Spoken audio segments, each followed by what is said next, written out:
Does Romero Angulo, does he bring anything to the table to you that you haven't seen in your previous opponents?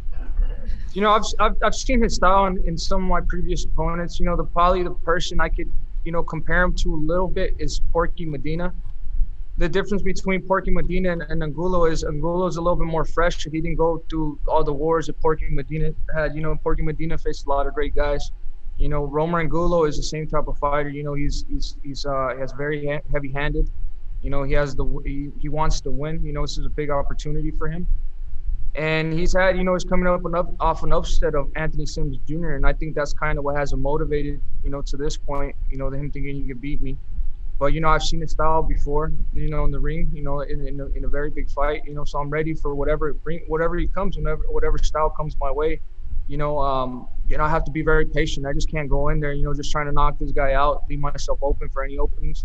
I got to take my time, but if I have confidence in myself, my speed, my power, and if I do everything perfectly, I feel the knockout will come on its own.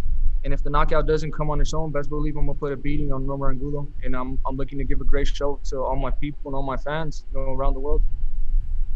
Did you credit what Angulo did in that fight against Anthony Sims Jr., or was it an off night for Sims Jr. in your opinion? At this level, it can't be an off night. A victory is a victory. Especially when both guys are looking to make a splash. That was Anthony Sims' opportunity. So how can it be an off night for him? He had to be at his best. So I feel like the best man showed up on that night.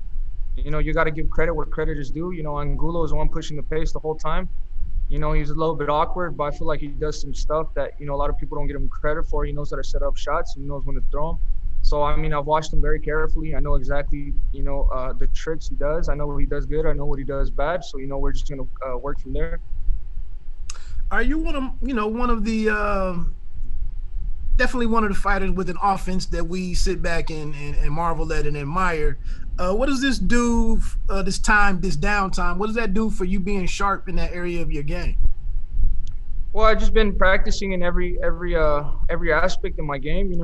Defense, keeping the distance, jab, inside fighting, body shots, which is one of my favorite keys.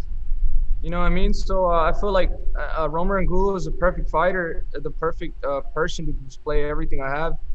You know what I mean? It's going to be a rugged, tough fight, but that's what I'm expecting for every fight, from now until the end of my career. There's no fight that's going to be easy, especially at this level. So I think as long as I prepare myself, correctly and, not miss a day in training and sparring or in any of my runnings, I think I'll just be fine. You know what I mean? This is where I wanted to be. I wanted to be in this level. And now that I'm here, I'm gonna take full advantage to that.